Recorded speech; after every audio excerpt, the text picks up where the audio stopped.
First thing we're going to learn to do is how to resize a picture. So let's click on a workspace. So let's pick a blank A4. Now these blue lines here are margins, so that tells you where you can print inside.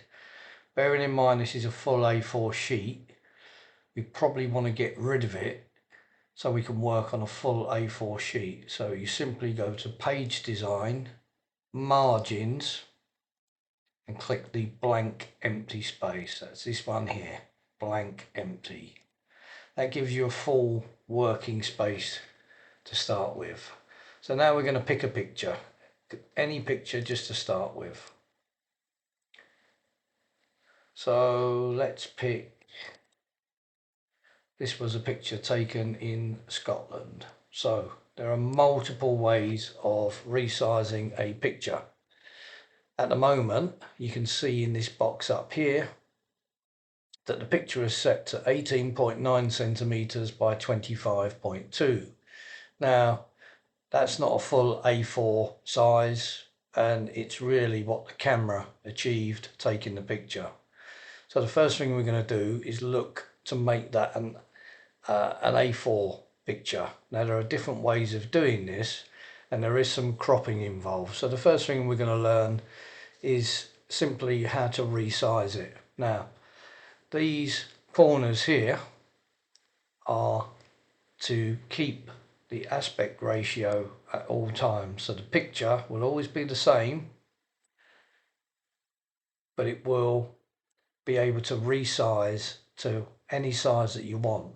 Now, the problem that many photos have is that this photo will not go to an A4 without some cropping. So let's just put that to the test. So if I put that in the corner there and I stretch it to the whole page, you can see that we're short. We're short by that much. This will be the same on any page that you decide to work on. So let's stretch it out a little bit further. Now you can see that we've got it all covered, but it's too big for an A4 size.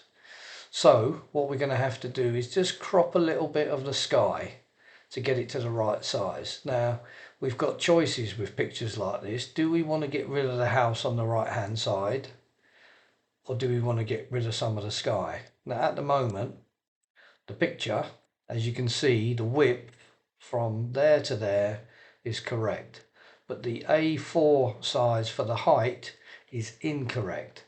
So what we're going to do is we're going to put it back on the line as near as damn it,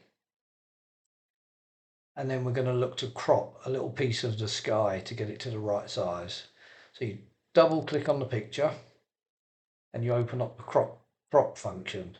Now you drag this line here down until you see that blue line there above. So if you look at that blue line, you'll be able to crop it to that size.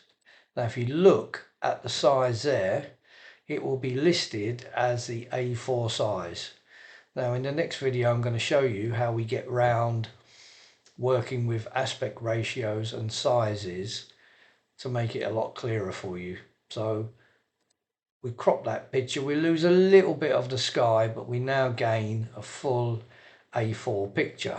Now if you look at it, you'll see the lines there and there, so we're fully on the lines. Now when you want to print that, you're going to have to print that as a borderless picture. Now that will be printed from your cassette, because your A4 paper is in your cassette tray.